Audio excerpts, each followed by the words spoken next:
BFM Business et Tech & Co présente De quoi je me mêle, François Sorel. Voilà, deuxième partie de ce De quoi je me mêle, et on rentre, comme je vous le disais tout à l'heure, dans une période qui va être passionnante puisque c'est le moment où nous allons fêter pendant quelques semaines les 50 ans d'Apple. Et bien à la fois sur évidemment De quoi je me mêle, mais aussi dans Tech & Co, l'émission que je vous présente tous les soirs sur BFM Business, du lundi au jeudi, et puis bien évidemment à la rédaction de BFM Tech. On va commencer tout cela, ces célébrations, avec Christophe Joly qui est avec nous. Salut Christophe. Salut François. Vous le savez, c'est notre rendez-vous nostalgique. Et là, tu t'es penché sur une période qui est quand même assez méconnue finalement d'Apple, puisque on connaît le Mac. Là, le Mac, c'était au milieu des années 80, etc., qui a été véritablement les premiers produits populaires en fait d'Apple. Public, ouais. Mais là, on va encore plus loin. On va au tout début d'Apple, 1976. C'est la naissance d'Apple. C'est la naissance d'Apple. Ouais. Et qu'est-ce qui se passe à cette période? Dans un garage. Alors, je vais te rappeler le contexte de 76. Ouais, dans un garage, c'est une belle histoire de la tech comme on les aime. 76, les téléphones sont encore à cadran. Les magnétoscopes commencent à apparaître. Sony avec le Betamax. On joue aux jeux vidéo, mais dans des salles d'arcade. Alors, la liste de ce qui n'existe pas est longue. Internet, le smartphone, le GPS, les réseaux sociaux, les montres connectées. À l'époque, les numéros de téléphone ont 6 chiffres ou 7 chiffres en fonction des zones. Voilà. Donc, c'était une époque qui nous semble lointaine. Moi, j'avais 7 ans. Ouais. Donc, je n'en ai pas beaucoup souvenir. C'est le téléphone, effectivement, qu'il fallait composer. Donc, on est en 76, effectivement. Le début de l'histoire d'Apple, elle commence dans un garage, comme on l'a dit, par deux jeunes passionnés, Steve Jobs, qu'on connaît bien, et Steve Wozniak. Ils ont peu d'argent, mais ils ont pas mal d'idées. Et l'idée vient de Steve Wozniak, qui veut créer un ordinateur. À l'époque, les ordinateurs n'existent pas dans les entreprises, des gouvernements. Ce sont des machines énormes. Oui. Pour le grand public, l'ordinateur n'existe pas. Non, ça n'existe pas. C'est pas du tout dans notre quotidien. Et Steve Wozniak qui va dans des clubs de hobbyistes. Ce sont des clubs de fans, en fait, où ils partagent des montages, des trucs de geeks à l'époque. Et il a l'idée de se construire un ordi lui-même, en fait. Un truc qui serait capable d'être branché sur un écran. Et il en parle à son pote Steve Jobs, qui voit ça et qui se dit « Ah, il y a peut-être un truc à faire ». Steve Jobs se dit « Il y a un business derrière, et en fait... oui, parce que c'était amusant, les deux étaient très complémentaires. Steve Wozniak, c'était le rêveur, l'inventeur. Steve Jobs, c'était le marketing, le visionnaire, ouais. Et le visionnaire économique derrière. Ouais. C'est-à-dire, attention, on va pouvoir se faire de l'argent avec ça. On va pouvoir se faire de l'argent. Et en fait, il décide d'assembler cette carte mère pour en faire quelque chose, et il contacte un magasin à Mountain View qui s'appelle Byte Shop, qui leur achète 50 cartes. Donc 50 Apple I. Je dis carte parce qu'en fait, c'est une carte mère. Ça ressemble pas du tout à un ordinateur. C'est 20 cm sur 30 et ce sont des composants qui sont soudés. C'est 50 machines pour Byte Shop. Ouais, si vous êtes avec nous en vidéo, on vous montre des vidéos de tout ça. Voilà. C'est impressionnant. Et aux antipodes de ce qu'on connaît aujourd'hui, évidemment. Oui. 50 machines qu'ils vont monter et tester eux-mêmes, donc dans le garage de la famille Jobs. Donc il n'y a pas de boîtier, il n'y a pas de clavier, il n'y a pas d'écran.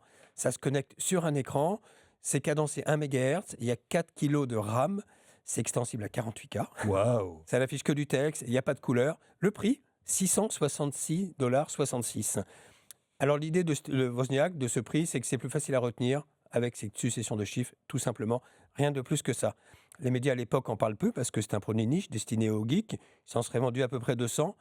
Alors c'est anecdotique, si ce n'est que c'est la première pierre de l'ordinateur personnel et c'est la naissance d'Apple. Alors pour info, en octobre 2014, aux States, la maison Bonhams, sa maison de vente aux enchères, en a vendu un exemplaire au prix de $905 000. Je te rends compte. $666 en 76. Ouais, en 60. $905 000 en quelques années plus tard. Voilà. Incroyable. Alors ce qui va vraiment changer la donne, c'est l'Apple II, qui va sortir un an plus tard, en 1977.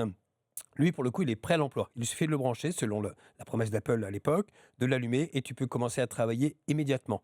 Alors, il n'est pas vendu avec un écran, donc il faut le connecter à un écran. Il est vendu entre $1,300 et $2,600 en fonction des versions. Oui, il était déjà un peu plus sexy. Ça ressemblait, si vous êtes avec nous à la télé ou en vidéo, ça ressemble un peu plus à une machine à écrire, on va dire. Voilà. C'est ça, avec un clavier, etc.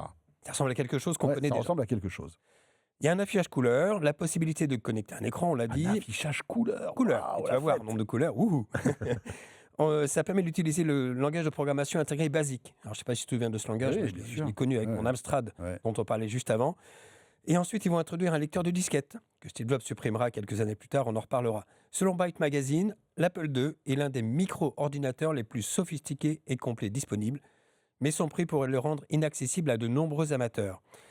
Selon le New York Times, les ordinateurs entrent dans les foyers même si leur utilité pratique reste limitée pour la plupart des gens. Mais oui, En parce fait, qu'à on ne sait pas à l'époque, quoi ça sert. on ne sait pas à quoi ça sert. On ne sait vraiment pas à quoi Le ça jeu sert. vidéo inexistant, les Pas de les connexion traitements de Internet, texte, voilà. pourquoi faire? Enfin voilà, tu te demandais pourquoi. Voilà, on se Il n'y avait demande- pas Internet. Il n'y avait pas Internet.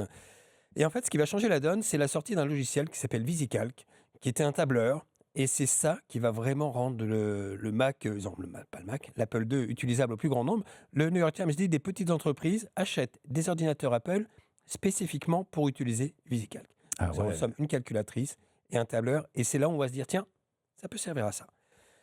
Alors, il y a eu 3 échecs, parce qu'il y a eu d'autres générations d'Apple. Il y a eu l'Apple III, qui est sorti en 80. Pour les pros, problème de fiabilité. 100% des ordinateurs tombent en panne. Donc, c'est comme un frein. Ah ouais, c'est un petit majeur. problème de fiabilité, Voilà. ouais, Donc, c'est clair. Il marchera à 4 ans, il marchera. Il sera vendu pendant 4 ans, ils en vendront 120 000 exemplaires. Ils sortiront le 2C en 84, le premier ordinateur portable, alors moi je dirais plutôt transportable, parce qu'il pèse quand même 3,4 kg, mais il est jugé super. moins puissant, moins performant que la concurrence, il ne marchera pas très bien. Et en 86, ils sortiront le Apple II GS, qui lui pour le coup affiche de la couleur à l'écran, des milliers de couleurs, une carte son, écoute-moi bien, qui peut jouer jusqu'à 15 sons à la fois. Waouh, la fête.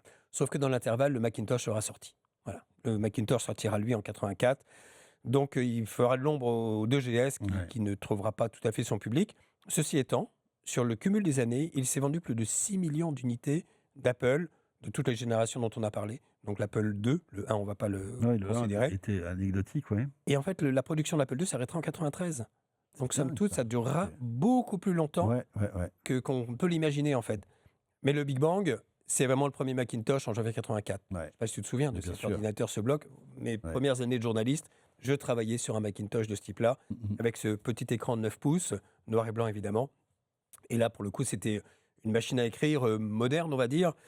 Et puis, je sais pas avec si cette pub, les pubs Apple Bah voilà. incroyables, là, qui... 1984, voilà. fait référence à ça, la pub qui a été diffusée pendant film le Super Bowl. d'anticipation, de science-fiction. Ouais, d'anticipation, inspirée de 1984 Ouais. de George Orwell. En clair, c'est une athlète qui représente Macintosh, donc Apple, qui est en lutte contre Brick Brother, représentée par IBM. En tout cas, on imagine que c'est IBM, et elle permet d'ouvrir un monde nouveau. Et en fait, la chute le slogan à la fin, c'est 1984 ne ressemblera pas à 1984, grâce à Apple, évidemment. Et la promesse, selon le communiqué de presse d'Apple que j'ai ressorti, on peut le retrouver dans les archives assez facilement, le Macintosh combine une puissance extraordinaire avec une exceptionnelle facilité d'usage. Donc déjà, Apple faisait preuve d'une emphase dont ils ne se sont pas départis depuis, ils sont assez doués pour ça. Quelques mots de fiche technique, tu vas voir, hein, on revient assez en arrière. Là, on rentre dans les entrailles, en fait. Voilà, on va dans la bête. Donc là, pour le coup, c'est un tout en un. Hein, tout est intégré. Ouais. Tu as un processeur Motorola, parce qu'à l'époque, Apple se fournissait chez Motorola, cadencé à 8 MHz, mémoire vive, une RAM de 128 kilo-octets, un écran monochrome de 9 pouces, avec une résolution de 512 sur 342 pixels. C'est pas de la 4K, hein. Non, c'est pas de la 4K. Et une unité de stockage externe via un lecteur de disquette de 3 pouces et demi. Il sera vendu 2495 $. C'est moins cher qu'un IBM équivalent. Donc là, l'idée d'Apple, c'est de rendre ce produit accessible, peut-être pas au grand public, parce que c'était quand même une somme à l'époque, mais moins inabordable. Et c'était vendu avec des accessoires. Donc déjà, Apple avait compris qu'il y avait le business des Bah ouais. accessoires. Mais on se souvient de cette keynote où Steve Jobs, tout jeune à l'époque, monte sur scène et présente ce premier Mac. Voilà, il était fier, hein, avec ce petit présentoir. On le voit poser comme ça au milieu de la scène avec la petite souris. Il tend la disquette, il intègre. C'est ça. Et s'affiche sur l'écran de cet ordinateur Macintosh Insanely Great. Ça veut dire follement génial. Ouais. Rien de moins. Qu'est-ce Donc, il y qu'on aura disent des médias à l'époque, en fait? Alors, les médias, à l'époque, le New il est York bien Times, accueilli, cet appareil? ils l'ont très bien accueilli. Selon le New York Times, le Macintosh est conçu pour être si facile à utiliser que les gens peuvent commencer à l'utiliser immédiatement. C'était du plug and play, ce qui à l'époque était quand même assez révolutionnaire. Selon le Times, c'est une machine qui montre à quel point l'informatique peut être simple. Voilà. Donc c'est vraiment salué. Les performances techniques, finalement, passent presque au second plan, considérant la facilité d'usage par rapport à toutes les machines qu'on pouvait utiliser ou qu'on peut connaître par le passé. Il s'en vendra quand même entre 30 et 35 millions de Macintosh. Donc là, c'est quand même conséquent. L'Apple II, pour rappel, c'était 6 millions en cumul. Donc on voit quand même la croissance. la croissance incroyable. Hein. Et en fait, le Macintosh laissera sa place à l'iMac, le G3 en 98. Tu te rappelles de cette machine, hein, cette espèce de Oui. pourquoi, de cubes Oui, arrondis, colorés. j'ai envie de dire. Ouais, colorés, avec les couleurs myrtille, orange. Où tout était intégré en fait. Tout était intégré. Il y avait donc l'écran qui était très dans une espèce de coque ronde C'est ça, avec le clavier qui était avec en le dessous. clavier. Ouais. Mm. Et moi, pour le coup, c'était mon premier Mac. Je Ouais. me rappelle très très bien. Et c'était super fort ce produit-là. parce C'était qu'il était vraiment- fun. C'était fun, c'était joli. voilà. Et c'était un ordinateur pouvait être C'était joli. C'était On joli. pouvait le mettre dans le salon sans difficulté. Et en fait, l'iMac, donc le G3, revient en 98, un an après le retour de Steve Jobs. Il faut se rappeler qu'Apple, à l'époque, était presque au bord de la déroute ou de la Bien sûr. banqueroute. Oui, c'est vrai. L'année passée, ils avaient perdu 2 milliards de dollars. Rends-toi compte, 2 milliards. Et les analystes considéraient qu'ils en étaient peut-être à leur fin de vie. Alors Steve Jobs avait fait le pari sur ce G3 de supprimer le lecteur de disquette. Ce qui, à l'époque, était quand même audacieux. Hein. Ouais. Ils ont introduit le lecteur USB, ils ont la prise USB. Donc à D'accord. ce titre-là, ils avaient été précurseurs. Mhm. Et c'est ce Mac qui a permis de relancer Apple et de voir où on en est aujourd'hui avec des produits qui cartonnent, sachant que désormais, les Mac, l'informatique, représente moins de 10% du chiffre d'affaires d'Apple. C'est fou. Hein. Donc c'est quand même Mm. très marginal. La majeure partie du business, 200 milliards de dollars de septembre à septembre de l'an dernier. 200 milliards, c'est l'iPhone. Un peu plus de 100 milliards, c'est les services.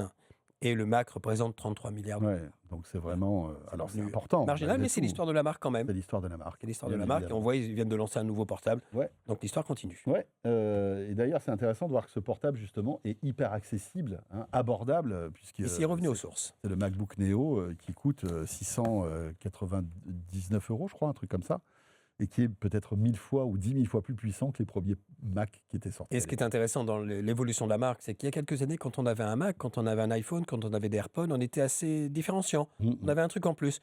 Désormais, c'est une marque qui est rentrée qui s'est tellement imposée de façon massive Ouais, que c'est finalement, clair. c'est plus un signe distinctif. Voilà, les 50 ans d'Apple, et on commence donc ces festivités avec Christophe Joly qui nous raconte voilà, les tout débuts, en fait, de cette. Donc, si vous avez un Apple II dans votre placard, Ouais. sortez-le.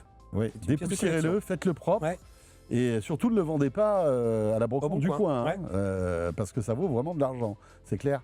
Merci beaucoup, Christophe. Merci à toi. Christophe Joly, donc, qui, voilà, une fois par mois, nous raconte l'histoire de la tech, et c'est passionnant. Ce de quoi je me mêle est terminé. On se retrouve, bien sûr, la semaine prochaine. Le petit module bonus pour vous qui êtes sur le podcast audio arrive avec Anthony et Pierre. Et on sera là pour tous les autres la semaine prochaine. Salut à tous. De quoi je me mêle sur BFM Business et Tech & Co.